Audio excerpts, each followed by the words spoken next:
We're proud to support the craft of journalism. UBS brings you the latest news from around the world with The Globalist on Monocle Radio. Be part of an international network that brings together leading insights, research and technology across 24 time zones and 12 key financial hubs, with you at the centre of it all. UBS. Advice is our craft.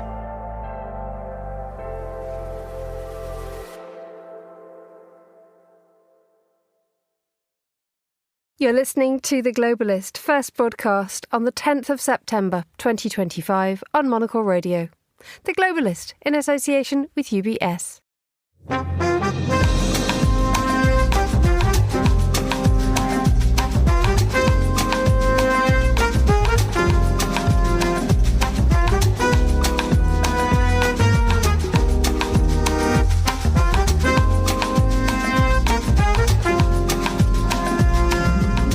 Live from London, this is The Globalist with me, Emma Nelson. A very warm welcome to today's programme. Coming up, how does Qatar react to Israeli strikes on its soil?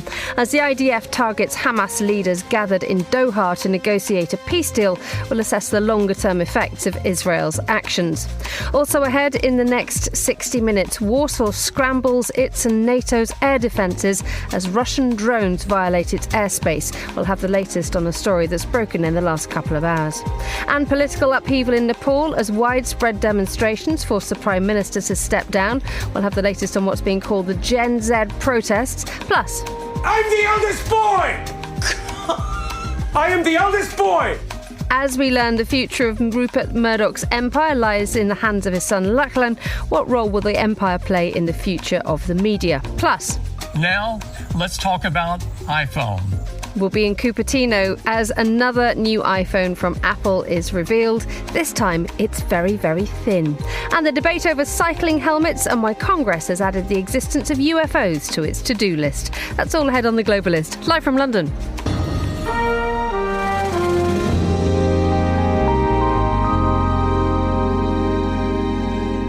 First, a quick look at what else is happening in today's news. The French President Emmanuel Macron has named Sébastien Lecornu as the country's next Prime Minister. The leaders of Brazil and Colombia have condemned threats to the sovereignty of countries in the region, prompted by recent US military deployments off the coast of Venezuela. And Donald Trump's presidential approval ratings have maintained at 42%. That's according to latest polls, with the president scoring higher marks for his handling of crime and immigration. Stay tuned to Monocle Radio throughout the day for more on these stories. But first, there has been international outrage at Israel's targeting of a group of Hamas leaders in the Qatari capital. Saudi Arabia has called it a crime. The UAE, Yemen, Algeria and Oman have all warned of the risks of the attacks destabilising the region, and the UN Secretary-General has condemned the operation as a flagrant violation of sovereignty and the territorial integrity of Qatar. The Israeli Defence Forces called it a precision attack. Well, Inzaman Rashid is Monocle's Gulf correspondent and joins us now on the line from Dubai. Very good morning to you, Inzaman. Morning, Emma. So this seems like a moment when red lines have been crossed. Yeah, it does. And I think that's the question that you have with Israel a lot of the time, particularly recently. Have they gone too far? And I always seem to ask that question whenever something that Israel does. And the answer always seems no. But this time, it really does. This time, I think they really have crossed a red line, because this is the first time Israel has struck inside the Gulf, which is long seen as a safe zone under US protection. And as a result, it has caused absolute disbelief in Doha and around the world as well. The attack unfolded in broad daylight. It was in a residential district. People heard 10 explosions in a city that prides itself in being one of the safest in the world. And essentially what the attack has done has totally blown ceasefire talks that Qatar has hosted. They've been a kind of mediator in chief over the last couple of years or so between Israel and Hamas. And now those efforts look deeply undermined, and there is a real sense in Doha and around the world from the international community that a line has been crossed by Israel. And one thing that's also come out is that the United States, having Donald Trump in the last few hours has said he is not happy about any aspect of this operation carried out by Israel. But it seems that the US knew that it was happening but did nothing to stop it, which is difficult given the fact that the US and the Qataris are very powerful and very, very close strategic partners. I think this is the big question. What were the mechanics of all of this? Caroline Leavitt, the press secretary for Donald Trump, said yesterday in a news conference that envoy Steve Witkoff, the Middle East envoy, had alerted Doha. But Qatar is insistent that the call came pretty much as the explosions were already happening. So, yes, the US had prior warning, but the question is, did they hold back that information and didn't tell Qatar until it was too late? Or were they told at the very last minute? And I think that will then question the relationship between Donald Trump and Benjamin Netanyahu. I think it's also important to note as well at the wider Gulf countries' reaction to all of this as well. They will be deeply unhappy and deeply uneased by what Israel did to Qatar yesterday. They have stepped away from being in the limelight when it comes to negotiations, particularly here in the UAE. And a senior diplomat in the UAE yesterday called this act by Israel treacherous. And I think that word just shows you the level, the deep level of anger and also distrust that Israel has caused as a result of this attack. So what happens next, given the fact that we've seen Israel using unusual, unconventional tactics against its enemies anywhere around the world? Geography does not seem to stop Israel. But the fact remains that if you do have reactions from the Middle East that are so powerful, will this change anything? Look, there won't be any military reaction. It's clearly just words and condemnation coming out. And I think Israel, the reason that they did attack Qatar, obviously, they say because of the Hamas meeting that was taking place there. But I think there is a wider issue here. Why Qatar? Well, because they know Qatar probably isn't a military threat and would respond. Also, there is the familiar rhythm of one for Iran and one for Israel without any escalation. But symbolically, it's huge because mediation in the Gulf now looks like a security liability. So I do think Qatar will probably take a step back from the mediator-in-chief role that it's had. Qatar is committed to no conflict and de-escalation, yet the attack blows its position apart. And I think it's stuck in a bit of a dilemma now. It's whether to stick to ideology, remain as Hamas's patron and this regional mediator, but to also risk further strikes. It's essentially becoming a playground in the Middle East, or to pivot completely to pragmatism, expel Hamas from Qatar, adopt the UAE's approach with dealing separately with Israel and Iran to safeguard security and prosperity of its own country. I think ultimately it's a test of how ideological Qatar is, and we'll only know that over the next few days. Inzamam Rashid, Monocle's Gulf correspondent, joining us on the line from Dubai there. Thank you so much. You're listening to The Globalist on Monocle Radio.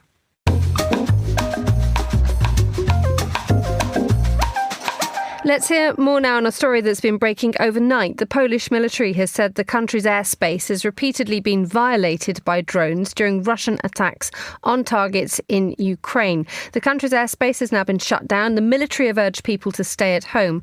Joining me now from Warsaw is Mateusz Mazzini, who's writer-at-large at Gazeta Wyborcza and a lecturer in journalism at Collegium Civitas in Warsaw. Good morning, Mateusz. Morning, thanks for having me. Just explain to us, how did you find out about what was happening in the skies above you? So there isn't much information that has been confirmed and released by the authorities yet, but we have found out mostly through actually scrolling news media overnight.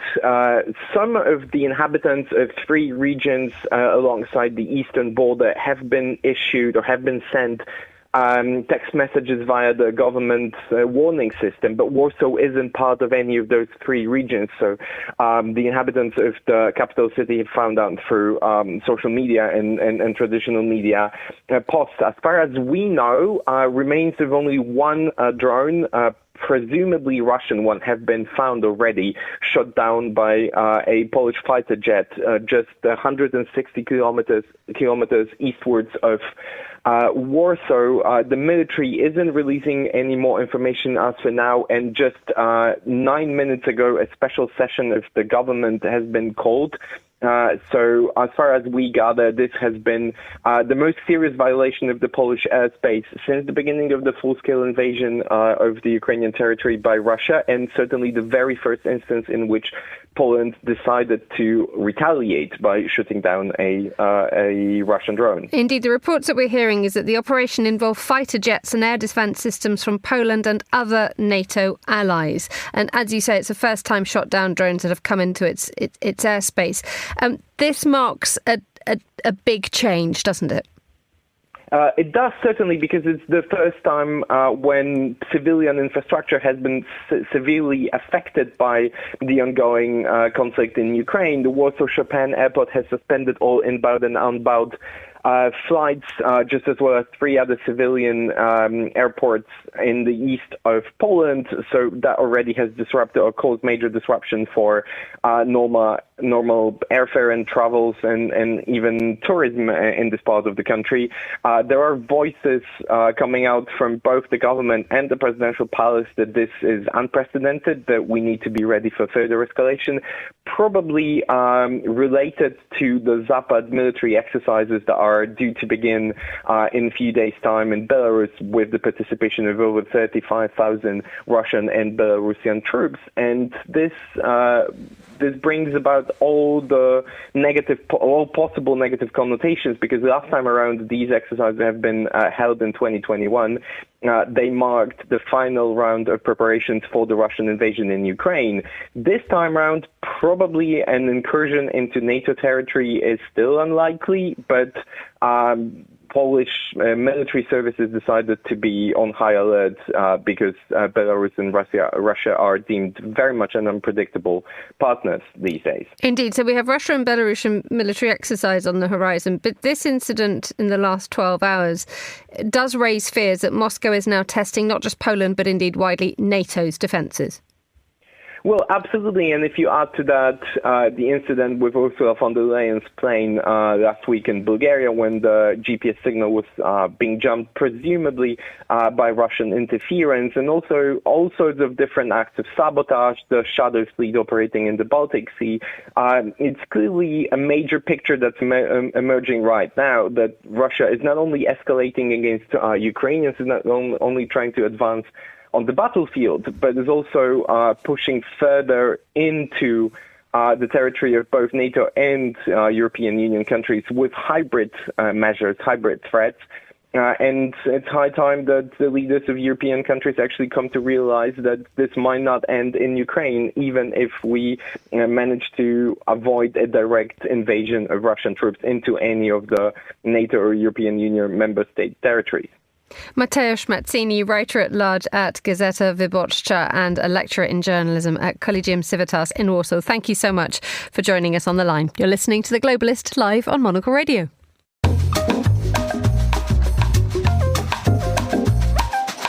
Now, Nepal's politics is in crisis again after protests against a ban on the use of social media led to the resignation of the country's prime minister. The so-called Generation Z protests were fairly short-lived, but expanded beyond the initial anger at the social media ban to a more widespread general fury at social and economic divisions among young people.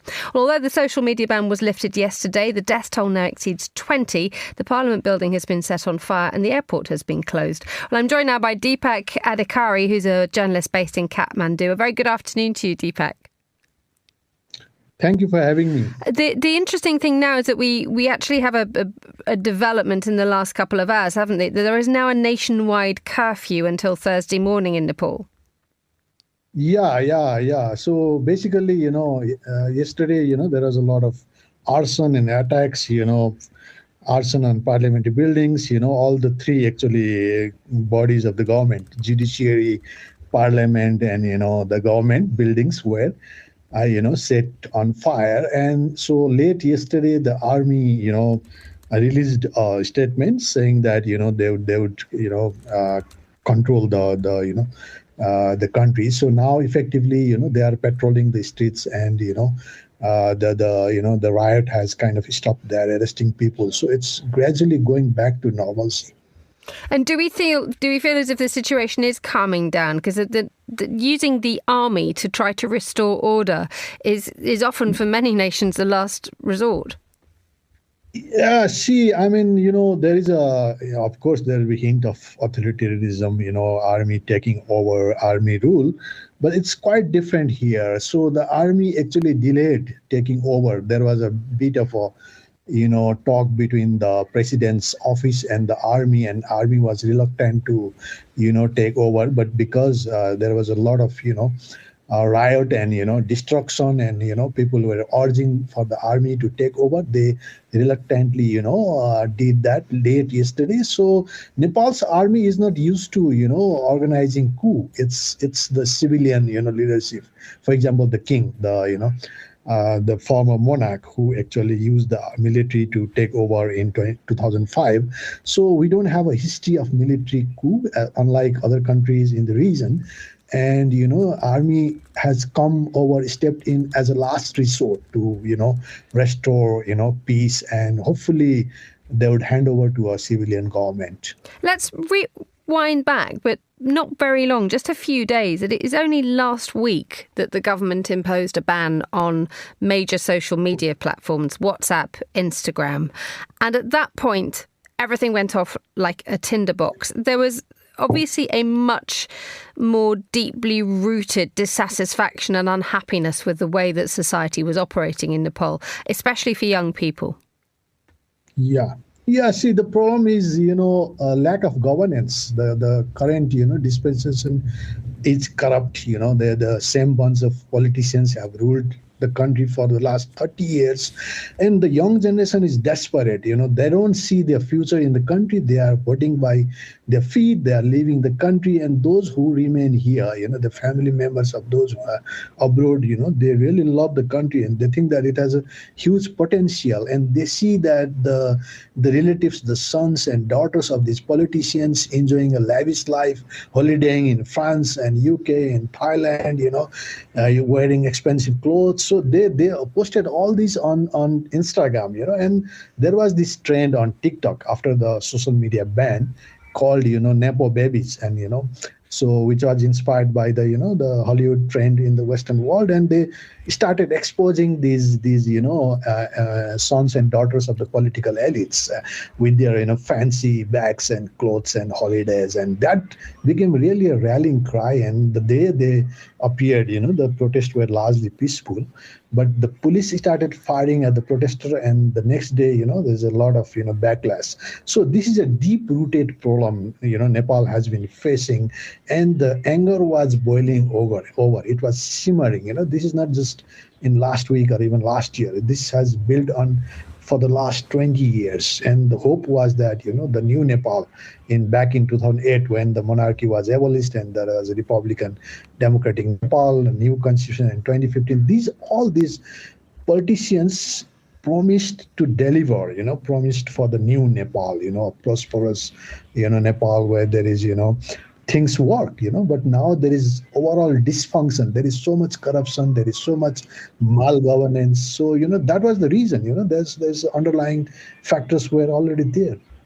Deepak Adhikari, thank you so much indeed for joining us on the line from Kathmandu. Still to come on today's programme. That's what we try to position with our brand. It's the car or the brand for leaders, the leaders of this world. This can be the person that runs the family itself. It can be the cultural leader. It can be a designer. It can be an architect. Well, Range Rover, one of the world's most respected motor companies, is ramping up its ambition. Stay with us on The Globalist.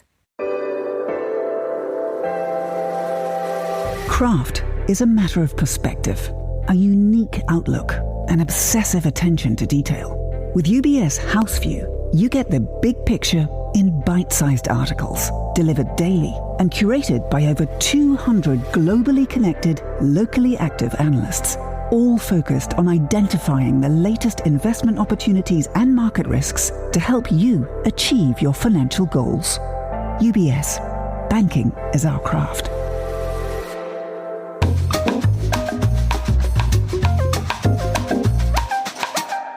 Let's continue with today's newspapers. Joining me, Nina Dos Santos, international broadcast correspondent and the former CNN Europe editor, has made it in despite traffic issues and goodness knows what. Ladies and gentlemen, she's a peach. She looks absolutely marvellous this morning and has battled through a London which isn't letting us get anywhere at the minute, is it? There are widespread tube strikes and everybody, dare I say, is fed up.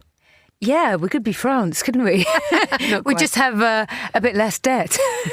That's quite true. But we have tube strikes for the whole week. We do, and we've all been paralysed and we're very angry about it. Nice to see you, Nina. Thank you for making it in. Let's have a look at the papers.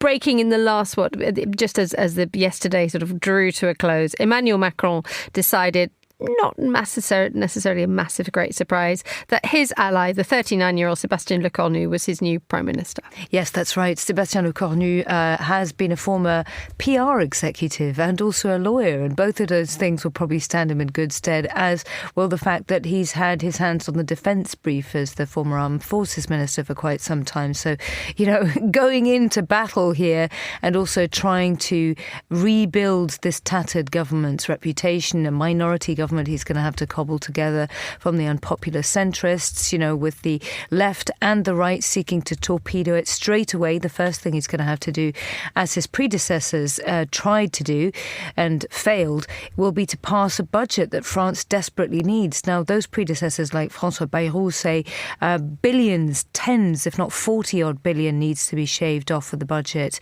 for 2026 to try and get France's crippling debt under control. But the French people are not buying it because later on today they are planning to block everything. Excellent. What are they blocking? It is an enormous campaign, we get off lightly with the tube. We really do here. Because we can take the bus if we want. Because everybody is encouraged to stop. That's right. Bloquons tout, everything. And that doesn't just mean perhaps not going to work, not being able to go to work because you can't get a bus, tube or one of those bikes to go.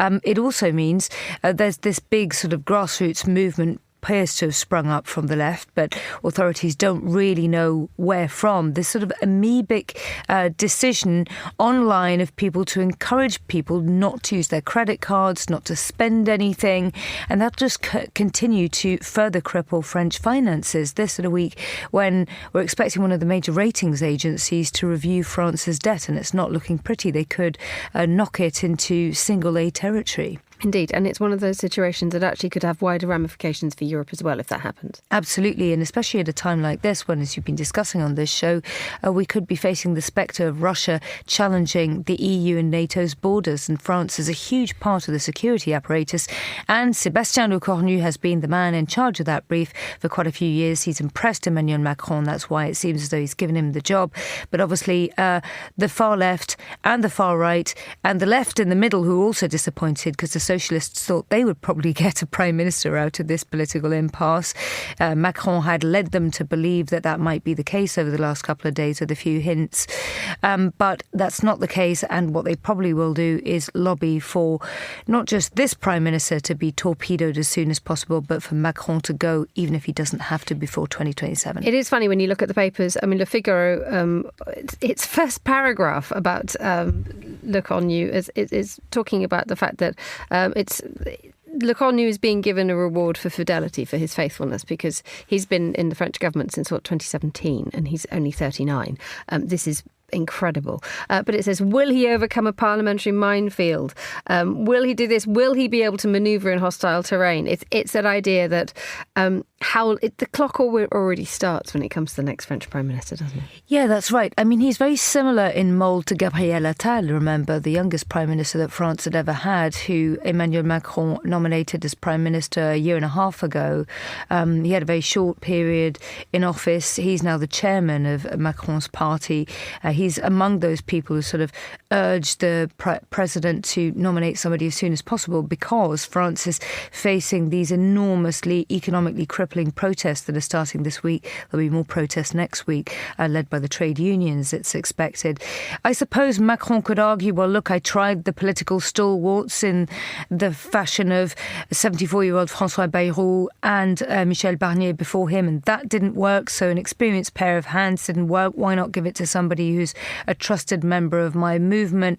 But it's going to be a really, really difficult task for him. He'll need all the political nous he can get, all the political nous that he's developed in his 39 years. Okay. Let's move on to a slightly more weathered politician, Boris Johnson. Yes, indeed, in his 60s now. Yeah, is he really? Goodness. Widely reported yesterday, and you wanted to bring our attention to the article in The Guardian, which talks about the fact that, there are reports, so it's been revealed, that after he left office, you explained, there's a lump of cash that former prime ministers get after they've left office. Right, so let's circle back. This is a whole series that The Guardian has been unveiling this week called the Boris Files. And essentially what it is, it's a leak from his own private office of the Prime Minister. As you pointed out before, their former British Prime Ministers are given a subsidy by the state to run their own personal office as a thank you. And that subsidy from the taxpayers is essentially to support their public work, so they can continue with their public persona. They can be, consulted like a council of elders, if you like. But this leak that has been given to a US-led initiative, which is sort of like a WikiLeaks collective, DDoS Secrets, appears to show that Boris Johnson, according to these various articles that The Guardian has been publishing based on this information this week, by the way, they claim to be the only British publication to have their hands on this material at the moment. They claim that Boris Johnson has made £5 million since leaving office on various speeches and deals where he appears to, in some of these instances, have lobbied on behalf of private interests using contacts that he's developed during his time when he was in office, or even during the last few weeks or so when he knew that essentially his card was marked and he was going to leave. Some of the big eye-raising deals include lobbying on behalf of a vaping firm that was trying to get cash from the United Arab Emirates, so he's using his contacts allegedly with the UAE for that. Taking a meeting with Maduro when he wasn't recognised after a dodgy election in Venezuela on behalf of a hedge fund. And also one of the other stories they have that's pretty eye-raising is an allegation that Boris Johnson may have lobbied Elon Musk on behalf of Evgeny Lebedev, who owns the Evening Standard, a newspaper in the UK. Evgeny Lebedev is a very sort of controversial figure because he's a son of Alexander Lebedev, a former Russian oligarch who was once a KGB agent stationed in London. And Evgeny Lebedev is somebody that Boris Johnson himself elevated to the House of Lords in a very controversial fashion. Indeed, he became Lord Lebedev of Siberia in the House of Lords. So again, the question mark here is whether or not Boris Johnson has been using his own private office for personal enrichment, using taxpayer subsidies. He says, more or less, in typical Boris fashion, and I'm paraphrasing, that this is nonsense and piffle. And he said, quote unquote, that The Guardian should rename itself Pravda, which of course is a reference to the former Soviet newspaper in Russia. Nina Dos Santos, thank you as ever for joining me in the studio to bring us the paper review. You're listening to The Globalist on Monocle Radio.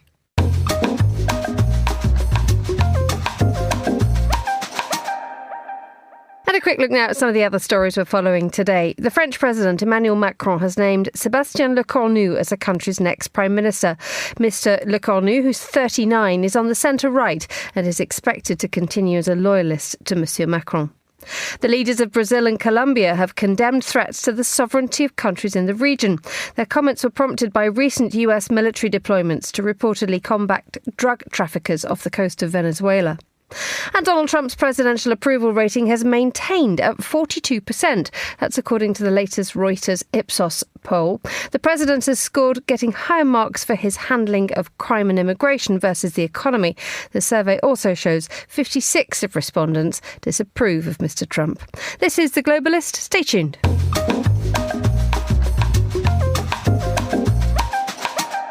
It's 16:29 in Melbourne, 7:29 here in London. So now we know the shape Rupert Murdoch's media empire is going to take. The politically conservative elder son Lachlan Murdoch will take permanent control of the media empire. That includes the likes of Fox News and the Wall Street Journal. His siblings will be rewarded with money. The naming of Lachlan at the helm maintains a conservative-leaning tilt of the media empire, even pushing it further to the right. But where will it be in the decades to come? Well, Alex de Groot is a media analyst and joins me now. Very good morning to you, Alex.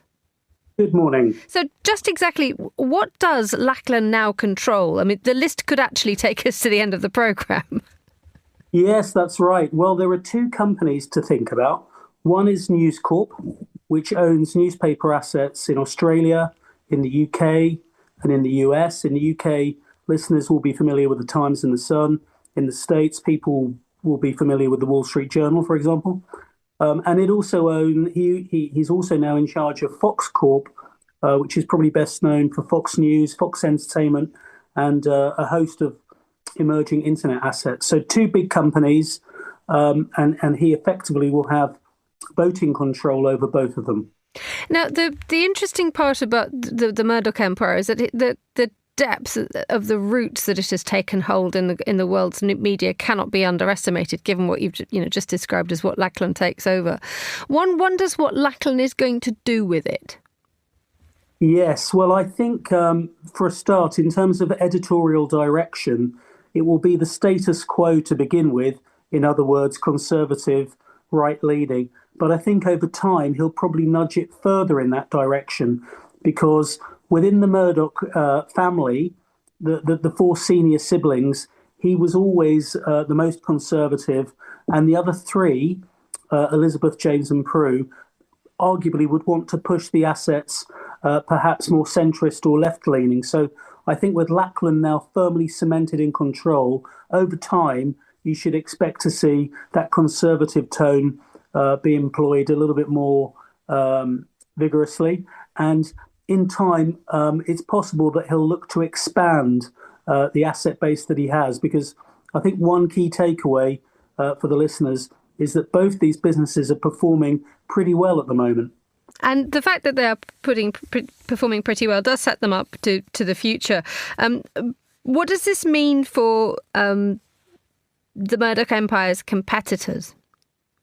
Well, I think there was some doubt beforehand over who would ultimately end up in control.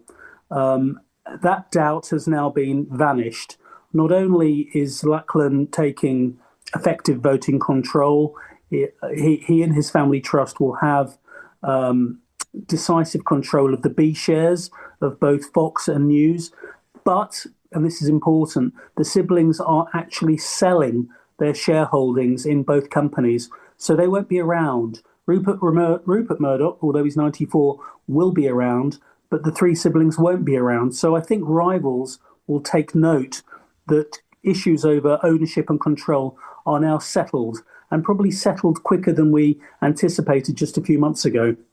Do you see Lachlan obviously taking control of the empire, and that solidity and continuity is there? But is there a point where, because of the way that the world is going, that the Murdoch empire could actually be sold off into different portions? Or has this succession agreement effectively answered that question for the next few generations, for the next few decades? Well, a new trust is being created. The new trust will be in situ, will be effective until 2050. So that's 25 years from now. So you could say that perhaps, other things being equal, this really does settle the ownership and the direction from a managerial point of view of these assets. Of course, we never know what's around the corner, but it feels as though Lachlan has made a fairly decisive power play here. What will happen to News Corp? Well, look, I think we have to accept that traditional news assets are changing. The migration from print to digital is very well understood, and they will have to work hard to maintain some sort of competitive advantage over, let's say, more sexy internet assets. So there is work to be done strategically, but Lachlan will be doing that from a position of managerial strength. Indeed. I mean, is this just the continuation of a paywall that we will see, or is it the movement from paper to digital for people's daily news at least is now so established now that it is an unusual sight to see someone pick up a newspaper in many parts of the world? I think that's very true. I mean, there's no doubt about it. Rupert Murdoch, like him or loathe him, has been a good thing for traditional print media businesses. But that world is changing and changing fast. Within News Corp itself, there are a whole range of assets, and that has, to some extent, allowed the company to cross-subsidise some of the more old-fashioned, mature, loss-making businesses. But that can't go on indefinitely. So News will need to find assets that generate significant footfall and significant advertising revenue. What it has at the moment is very well-known marquee brands. So, for example, in the UK, The Times and The Sun. But to some extent, the challenge for Murdoch now will be to look 5-10 years out and think, where will the next generation of readers and viewers, where will they be watching? Where will they be consuming? That is a challenge which is being addressed, but will become more relevant as we move into the 2030s. Alex de Groot, thank you so much for joining us on the line. You're listening to The Globalist live on Monocle Radio.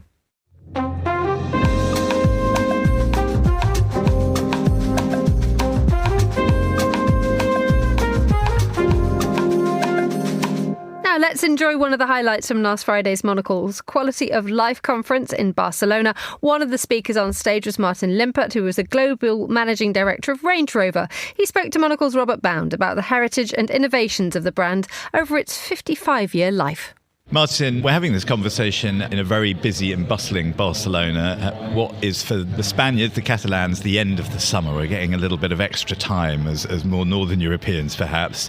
Where does the regular motor car fit into the mix in a city like Barcelona, but more internationally, I wonder, as well, as you see mobility going forward? Yeah, it's a very good question. Barcelona indeed is very, very vibrant, and you see any kind of mobility. I think one thing that will remain definitely also in future is the desire for luxury travel, for luxury mobility. And this is where we see specifically with Range Rover and our product portfolio to be able to have a complementary offer, even for vibrant cities like Barcelona. The other thing that, from our point of view, is really important as well as the cultural fit. Barcelona is such a vibrant cultural city with beautiful architecture, beautiful designs. We are a modern luxury brand with our vision to be driven by beautiful design as well. So we feel in a culturally vibrant place like this, Range Rover is a perfect proposition to fit in here as well. It's a very handsome vehicle in which to be picked up, right? We know this actually from some of the social events we've been doing at the conference over the last couple of days. The cars have looked wonderful going up those hairpins up towards Montjuic to the Miro Foundation. It's kind of in its element, and that's making me think of trips out of the city. This one and countless other ones people will be familiar with wanting to get to the mountains, the beach, to see family, etc., etc. This feels like the kind of key gain that your kind of mobility is an open door. So tell us about that, and maybe you can even tell us about some of your favourite drives that you do. Now you're in the UK, but what have some of your favourite drives been in a Range Rover to test all the dynamics of that wonderful car? Look, first of all, every drive in a Range Rover should be your favorite drive. We're really aspiring for the driver of a Range Rover to be more relaxed and more happy once they finish the drive than when they start the drive. And ideally, they don't even want to leave their Range Rover anymore, right? And then it's really up to the use cases. You mentioned a very good point. If you live in city traffic or in a city center, you maybe want to switch off once in a while. You use your Range Rover as your extended living room, your calm sanctuary that is built and personalized and curated around your requirements and your needs. You sit in that elevated seating position in absolutely perfectly curated, nicely crafted, designed vehicle. And then you go on your ride, on your drive, for example, out of London or out of Birmingham. You refer to England, I would say the Midlands, the Cotswolds, beautiful area to drive, amazing, beautiful winding roads. perfect for our cars to just enjoy the scenery and just, decelerate effectively, let the time tick a little bit slower. Yeah, and I mean, despite that, it's got some. It can lift up its skirts and go. This car. It does. There's quite a lot of potential there. And you mentioned the Cotswolds as well, and I think we're going to be doing some events with you with Range Rover in that regard as well. And people will get a chance to drive some of these cars on and possibly off road, but certainly in some very beautiful kind of conditions. All of this is kind of in the background to around Range Rover, the motoring mark. Such a proud history and such a recognisable silhouette through the decades. And I wondered how, as someone that is quite newly in place as Global Managing Director of Range Rover, what kind of conversations you're having, what your instinct is yourself in terms of keeping that mark in those recognisable strands that it has, in that recognisable silhouette, because there are so many competitors from all sorts of different places. The importance of such a recognisable silhouette must be super important to you. How much do you mess around with or evolve a classic? Yes, we definitely focus on evolving the classic. It's a mark, you mentioned it, it's iconic. The first Range Rover was made public in 1970, and it was as beautiful and as iconic in its design that it was actually the first car ever to be displayed in the Louvre in Paris in 1970 for its beautiful industrial design. And since then you can describe a Range Rover design with the three lines, the floating roof line, the waistline, and the sill line that ends like a boat tail. And this is something that we will evolve over the generations. In fact, in these 55 years, there were only 5 generations of the Range Rover, which just shows the strength and the equity of the beautiful design. Of course, under the skin, you look into proper innovations with the vehicle and really making sure that you're going with the time and that you're always ahead of time and really have a proposition that the customers enjoy. Which maybe brings me to the point, who drives our cars? Yeah. So we try, and that's what we try to position with our brand, is it's the car or the brand for leaders, the leaders of this world. This can be the person that runs the family itself. It can be the cultural leader. It can be a designer. It can be an architect. It can be the political leader or the royal leader of a country, right?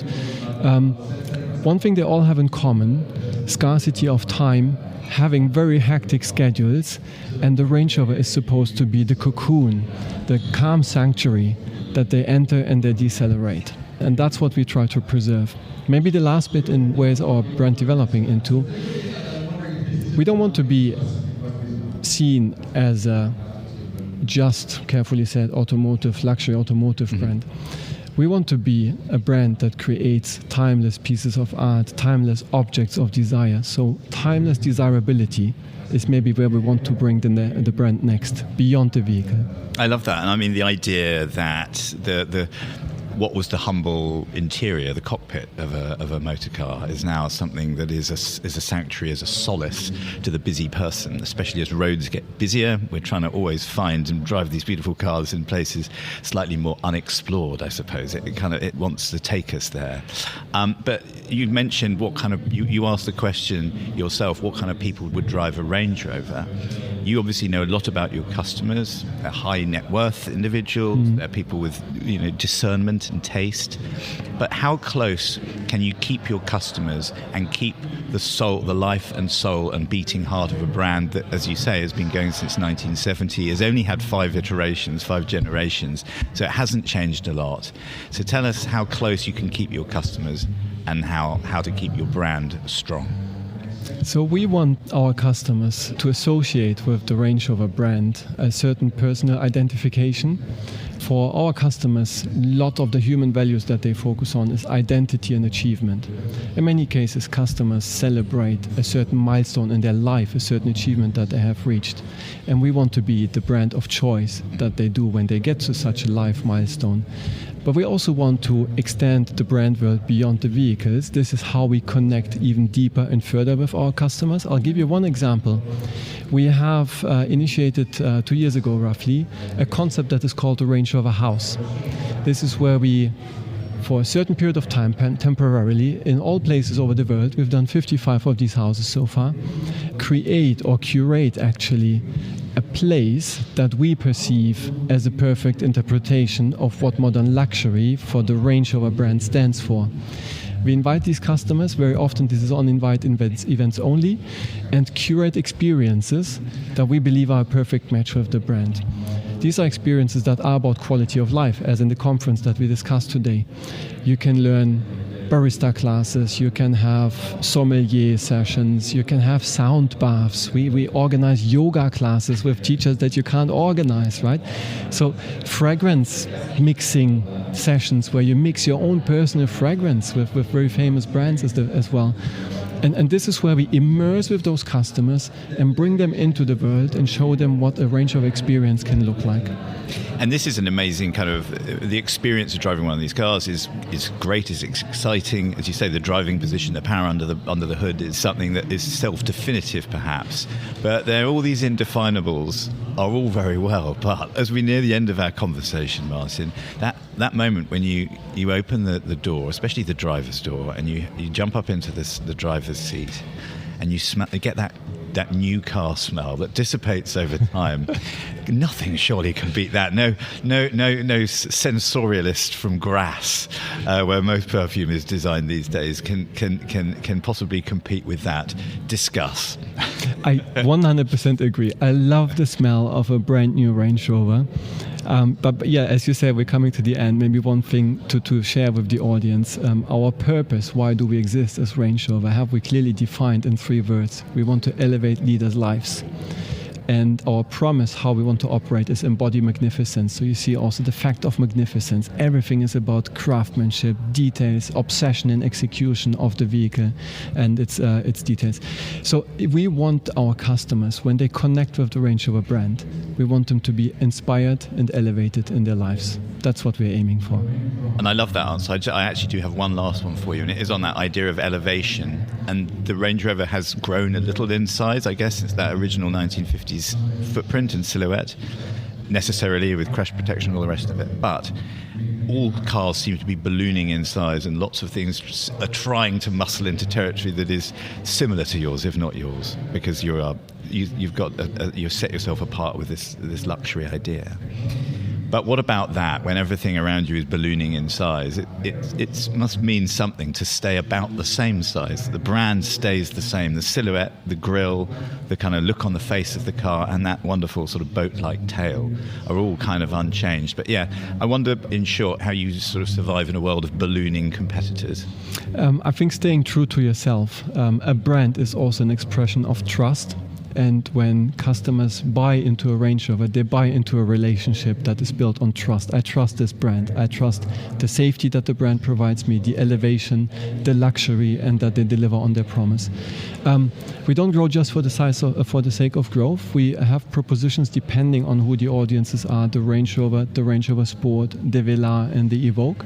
So we have a good portfolio of products within our platform. And I think just be true to yourself, stick to your promise, and elevate leaders' lives. Martin Limpert, that Global Managing Director of Range Rover, was talking to Robert Bound in Barcelona at Monocle's Quality of Life conference.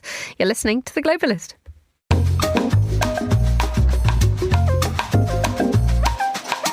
Apple has launched a new phone. The iPhone 17 and its variants were unveiled in Cupertino, California, from where Monocle's technology correspondent David Phelan now joins me. David, a very good evening to you. How is it where you are? It's good. It's late in the evening on Tuesday still here, but it's been a long day, which began with this very big keynote. It's always the biggest night of the day of the year for Apple, the September event. And sometimes it's kind of good, but today there was so much buzz and excitement. It was clearly something a bit different. Right. What was different about today? Well, there'd been lots of rumors that there was going to be a new phone. The iPhone has always come in, or for the last few years, has come in 4 variants: the iPhone Pro, the iPhone Pro Max, and then either a mini or a plus. And neither of those had worked quite as well as Apple had hoped. So now they decided to go for a super thin phone. That is the phone that they call the iPhone Air. And it's really slim. It's 5.6 millimeters. It's very light.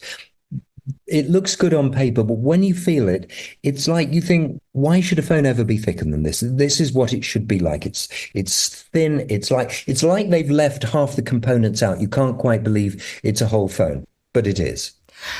Tell me why they've decided to go for thin rather than any other new reconfiguration of the different sorts of phones that we've all held in our hands now for a very long time. So the big emphasis today was entirely on design. They began with a film showing the excellence of design that Apple have had over the years, and they wanted to focus on that. And design, they kept saying, for Apple is not about how it looks, but how it works. And that's the purpose of this new phone, that it should look and work, splendidly, but it would be a different but very elegant and stylish solution to how iPhone should be. So it looks new and beautiful and different. What are the features on it that will make us all want to go out and get one? Well, I don't think it's form over function at all. I think it is a very effective phone. It has a very powerful processor, the same as is going to be in the new Pro models of iPhone. But it's just super thin and super light. It looks fantastic and it feels fantastic.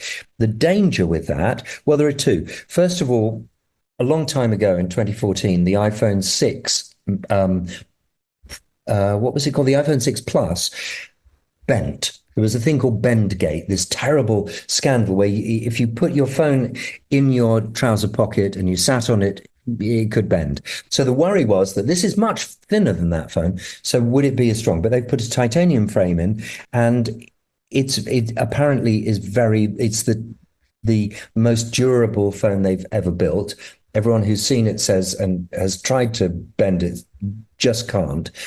So they seem to have overcome that problem. But the other problem is battery life. Will a super thin phone last all day? They say yes. They say they've worked it out with the processor and software will mean that it will last all day without a problem. Anything else that Apple have shown at this enormous day? Oh, yes, there was a lot more. There were 3 new Apple Watches, including a new Apple Watch Ultra, that's their ruggedized sporty phone, and a new Apple Watch Series 11, both of which will have new features, including a hypertension a hypertension monitoring system. In other words, if it spots that you've got high blood pressure, your watch will tell you. The third watch was a budget watch. And then the other product was AirPods Pro 3, the latest version of the deluxe AirPods, which includes, if you can believe it, heart rate monitoring from the earbuds. It's got a heart rate monitor in each earbud so that when you're working out, you will know exactly how fast your heart is beating. Incredible. In all this circumstances, let's touch briefly on cost, because the tariff wars across the world now are forcing lots of people to change their prices. Not so the case with Apple. That's right. That was one of the big surprises. Everyone had said that there would be $50 or $100 more on each iPhone. That didn't prove to be the case. The iPhone 17 is the same price as it always was. The iPhone Air is an all-new phone, so you can't quite tell. And it is more expensive than the Plus it replaces, but it's a much better phone. And the iPhone 17 Pro starts at $10.99 or pounds. And it used to be $9.99, but that was for a smaller storage capacity. So if you compare the two, actually the prices haven't changed. That's quite an achievement for a company that imports from China and India into America, and it was thought was going to be really walloped by tariffs. David Phelan in Cupertino, thank you so much for bringing us up to date with Apple's big day. You're listening to The Globalist. There's a craft to every question, which is why at UBS, we query every aspect of the market, working with specialized experts and award-winning research teams, covering over 3,500 stocks in 50 countries, all delivered in a comprehensive library, answering what you want with what you need. UBS, banking is our craft.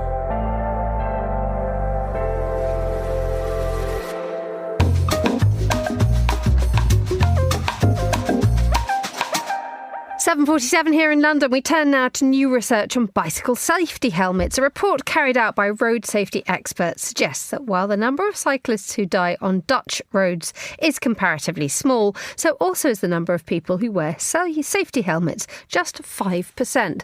Well, to work out what the Dutch are doing, I'm joined now by Canny Bostas, who's a Netherlands-based journalist, and she joins us on the line from Amsterdam, and by Stijn van Kessel, who's an associate professor of European politics at Queen Mary University of London and a fan of bicycles. Canny and Stijn, very good morning to you both. Good morning. Hello. Canny, let's begin with you. This is research from the Institute for Road Safety Research, and it's a tiny percentage of Dutch people wear helmets. Yeah, sure. And that's evident if you step out into the streets. You see millions of bicycles everywhere. There are more bicycles than people, but not many people wear a helmet. And there's been an awful lot of social pressure actually not to wear a helmet, to laugh at people wearing helmets. Certainly when I first came here, although the tide is turning, as I think we'll discuss. Canny, let's talk a little bit more about it. What is it about the Dutch that they don't like to wear a helmet? I mean, it is a nation in possession of some very good heads of hair. Is it that, or is it vanity, or what? I mean, people do talk about messing up their hair. That is the thing. And I did hear from somebody who worked for a products company that the Dutch men were the highest consumers of hair products in Europe, which didn't surprise me. There's a sort of bouffant hairstyle that they like to wear. No, it's more a sort of conceptual idea of freedom, actually, and a sort of sense that people have a right to have good cycling infrastructure, and problems in the infrastructure shouldn't be covered by people changing their behaviour or wearing different things. That's the kind of concept. It's more of a spirit of freedom. Stijn, I'll come to you. Your name suggests that you might be a Dutchman, so I'll ask you about your hair. But what is it about the Dutch that makes them different from, let's say, the Brits, which is where you live now? Yeah, I completely agree. I mean, cycling is really part of Dutch culture, and there's this sense of freedom that you don't have to carry around a helmet, that you can just zip from A to B on your bike, and that's it. And it is also nicer to cycle without a helmet. Indeed, you feel the wind going through your hair, or at least against your head. It's very much ingrained in culture, whereas in the UK, clearly there's not a historical cycle culture. Although when I look in London, there's clearly a critical mass of cyclists now going through the streets, commuting. I'm also part of a recreational cycling group. But here you would wear a helmet. So interestingly, when I'm back occasionally in the Netherlands, I would not wear a helmet on a bike, but when I'm here, I always wear a helmet. So social norms are very important in this regard. Canny, let's talk about infrastructure, behaviour, and campaigns to try to change all this. And you mentioned that there are drives to make people behave a little better. Yeah, it's mostly coming from doctors, actually. So doctors have been seeing people in a terrible state coming into A&E, and have some very dark words for some of the victims. We've also seen a rise in a new type of vehicle, electric bikes, particularly the chunky bikes that they call fat bikes here. They use the English word fat bikes, although I'm not sure if an English person would know what they meant by it. So the doctors have kind of come forward and started saying, look, should we be a bit more open to voluntary helmet use, and certainly for older people who make up the majority of road deaths. And indeed, Stijn, coming back to you, are you noticing that actually the behaviour on roads is different in different places, given the fact that, Canny's just said that when she steps out of her house, there are more bicycles than people. If you step out of your house in a city, for example, like London, you're going to be confronted with absolutely everything, and no one likes anybody else on the roads. It is not a generous place to be. Yeah, although I do have the feeling that people here are a bit more careful because they're used to very busy roads, whereas out in the countryside, where I sometimes go also on a bike, cars are a bit more aggressive towards cyclists. The infrastructure here is clearly not catered for cyclists, which also means that's one reason why I wear my helmet, I suppose. Although if you look at the figures, I think the casualties here in the UK are a lot lower than in the Netherlands. Of course, there are fewer people cycling here, but also if you look per kilometer, I think the trend in the Netherlands is going upward, unfortunately, in terms of casualties, which indeed has to do with the rise of e-bikes and these fat bikes. Whereas, that you don't see the same trend in London. So whether it's truly unsafer here? I don't reckon it is, in fact, if you just look at the figures. Finally, Chennai, what should the world cities be learning from the Netherlands? Well, there's a great thing in giving freedom to people, especially children, by making your bike structure safe and infrastructure safe enough that a 7-year-old can cycle to school on their own. But then sometimes the flip side of that, then the Netherlands can learn from the rest of the world. Don't laugh at people if they choose to wear a helmet or they ask their children to wear a helmet. This is a personal choice. Chennai Bossas, Netherlands-based journalist, thank you for joining us. And Stijn van Kessel, Associate Professor of European Politics at Queen Mary University here in London. Thank you both for joining us on The Globalist.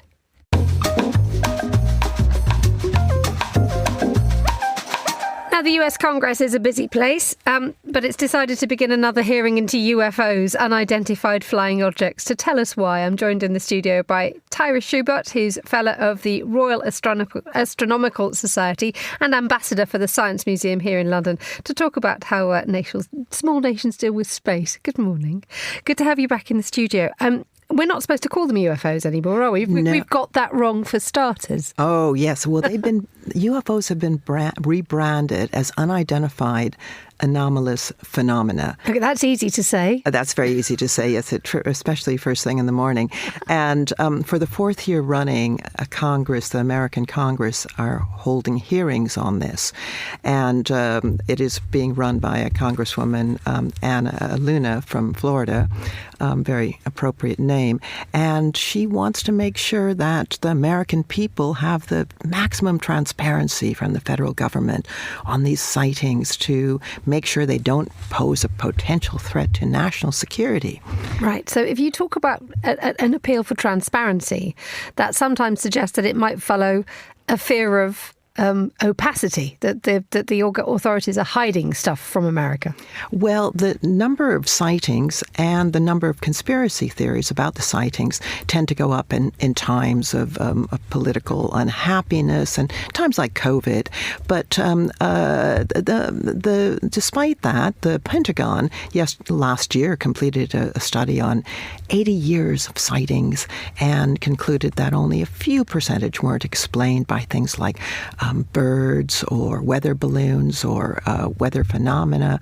And also NASA says there's no credible evidence. However, yesterday, some of the military pilots spoke about things that they couldn't understand, and as well as a journalist who specializes in UFO sightings. Okay, so tell us a little bit more about what was said in these hearings and what people have seen. Well, there's a lot of blurry videos and a lot of blurry images, which is interesting because this is the era that we're all carrying smartphones, which do wonderfully crisp and automatic shots. But there are videos that haven't been explained, but they then later are explained. For example, a few years ago, one of the most prestigious observatories in Australia kept discovering radio bursts that were coming from mysterious sources. And it took them a while to work out that it was their own microwave, and it always happened around dinner time. So there is usually credible evidence that it is things that not ET. Which is a shame for many. It is a shame for many. Just tell us a little bit more about the geographical sightings. You mentioned that the sightings in Australia. If you're in California, you're probably more likely to see UFOs as well. California leads the UFO sighting leagues by a long shot. Nevada, the state of Nevada, follows up. We're talking about sightings over the past few years in 5 figures, whereas in Washington, D.C., they've only seen fewer than 200 UFOs or UAPs. And America leads the league, and they also see saucers, where in Australia you'll see triangles. And in India, rather wonderfully, most of the UFOs are hockey stick shaped. Wonderful. There's an element of levity to this conversation, dare I say it. But actually, should we be taking any of this a little more seriously? Well, anything should be continually examined, and scientists have continually examined it. The scientists and astronomers and meteorologists always look into these things, and they do examine them, as does military organizations like the national militaries and the Pentagon.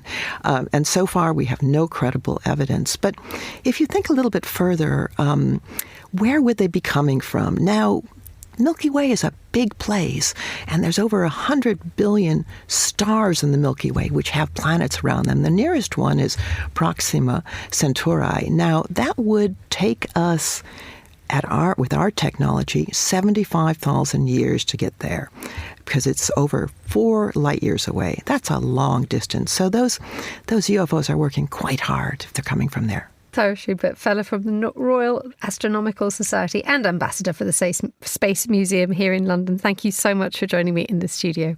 And that's all the time we have for today's programme. The warmest of thanks to all my guests and to our producers, Hassan Anderson, Tom Webb and Anita Riotta. Our researcher is Daniela Braw-Smith and our studio manager is Flynn Simons. After the headlines, more music on the way. The briefing's live at midday here in London, and The Globalist is back at the same time tomorrow. But for now, from me, Emma Nelson, goodbye. Thank you very much for listening.